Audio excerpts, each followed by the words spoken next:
very, very happy to be here and be part of your crew, albeit for one day. Gosh, Alice and Wendy, thank you both so much. Thank you to everyone. I'm a little overwhelmed. This is a fabulous event. You know, I have to say that, like Tara, I can also tend to be a little bit self-conscious about speaking in front of people, and particularly, you know, I sometimes feel like you might have an impression of what I'm like from roles I played, and I just want to assure you, I still feel like the same goony kid from a small town in Massachusetts that I always was. It's funny. I was just talking about this with the driver in the motorcade on the way over. You know what's fascinating? Before I came here, I was reading up on your organization, and I did a word cloud of your website and my website, and it was amazing how in sync we really are. It was quite an interesting thing to do. Actually, I didn't do that. Claire Roberts did, and I told her I was going to steal her thing, but it was a good idea to do. And it's great. We do have so much in common as far as our goals about empowering women and girls. In fact, I've spent most of my adult life championing women and girls in one way or another. You heard a much too long list of various things that I've done, but I've encouraged women to seek elected office.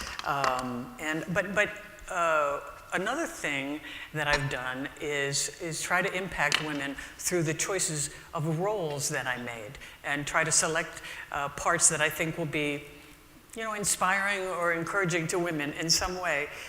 In fact, I've only played role models.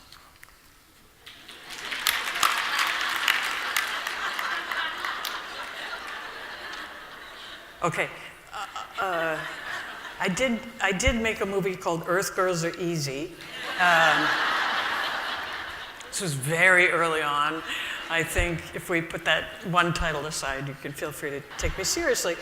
The fact is that women are seriously underrepresented in pretty much every sector of our society, but for the most part, we're not aware of the full extent of that.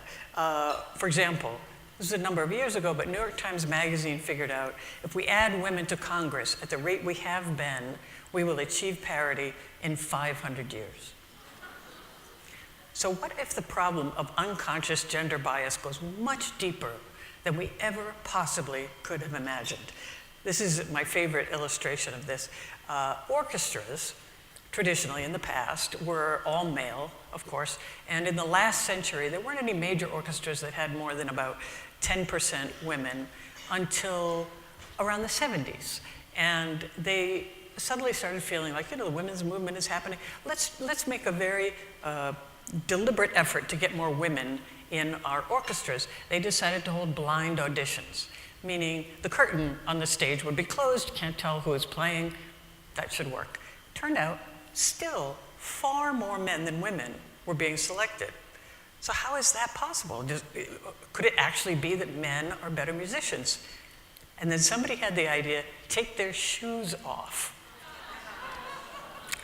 And it turned out to be the sound of the women's heels as they came out on the stage that was giving away that they were female. Unconscious bias kicked in, and they weren't chosen. So shoes off, 50-50, straight to 50-50.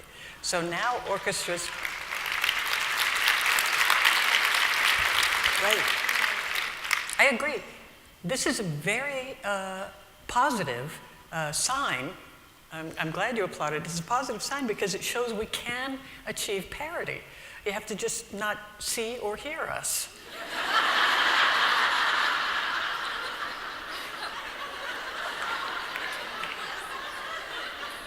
I mean, that's how far it goes. That's how deep it is. If it's there, it's everywhere. Here's some interesting research done by the University of Denver a few years ago.